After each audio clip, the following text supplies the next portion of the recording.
안녕하세요. 2024년 4월 4일 목요일입니다.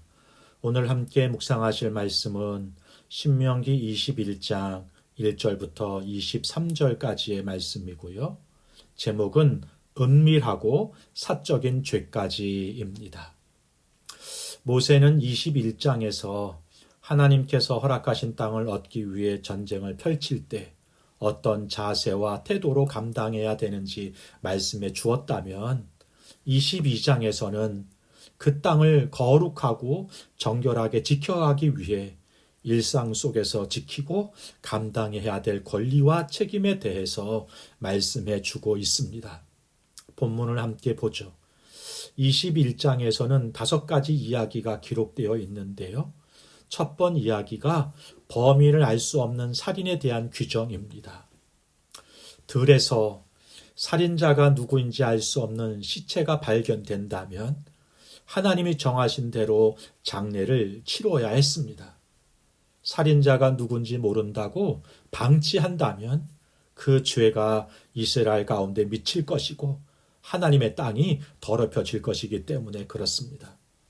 이렇게 하는 것은 첫째, 그 범인을 하나님께 찾아달라 요청하는 것이고, 둘째, 무관심 등으로 죽은 자를 보호하지 못한 것에 대한 속죄의 의미가 있는 것이고, 셋째, 그 책임이 공동체에 있다고 하는 것을 말씀하고 있는 것입니다.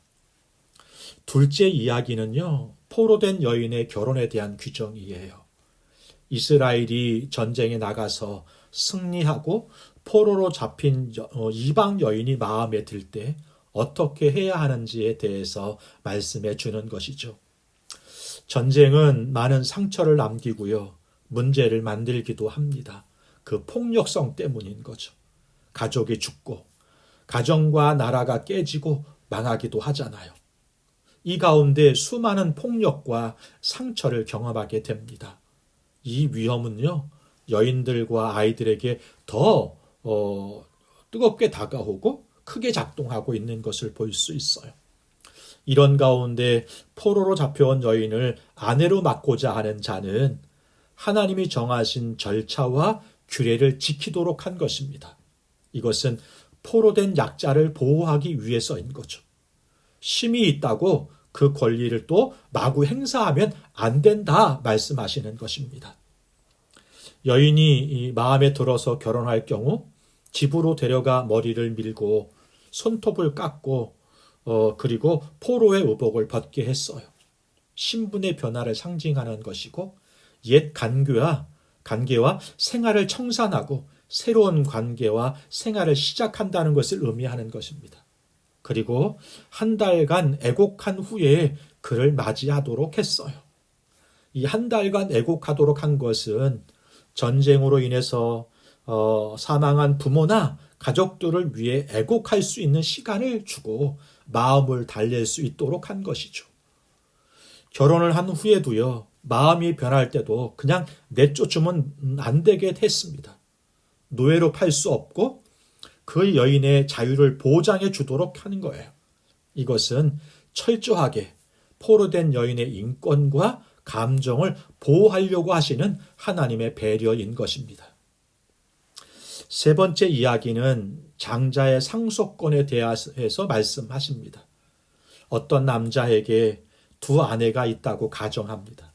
하나는 미움을 받고 하나는 사랑을 받습니다. 이 둘이 아들을 낳았는데 미움받는 아내가 낳은 아들이 장자라고 한다면 그 장자권을 아버지 마음대로 차별하거나 선택하면 안 되고 그 장자권을 인정해야 한다 말씀하시는 것입니다. 넷째 이야기는 패역한 아들에게 내리는 벌에 대한 말씀이에요.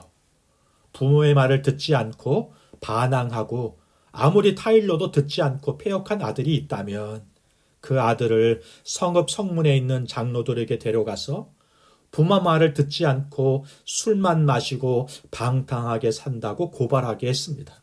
그러면 장로들은 그 사실을 확인하고 사실인 경우엔 돌로 쳐서 죽게 했습니다.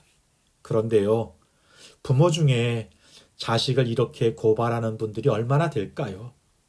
만약 그렇다면 얼마나 악하고 패역했으면 그렇게 했을까요? 사실 이 말씀은 죽이는 것이 목적이 아니라 경고하시는 것이죠. 그리고 가정을 지켜야 한다고 말씀하시는 거예요.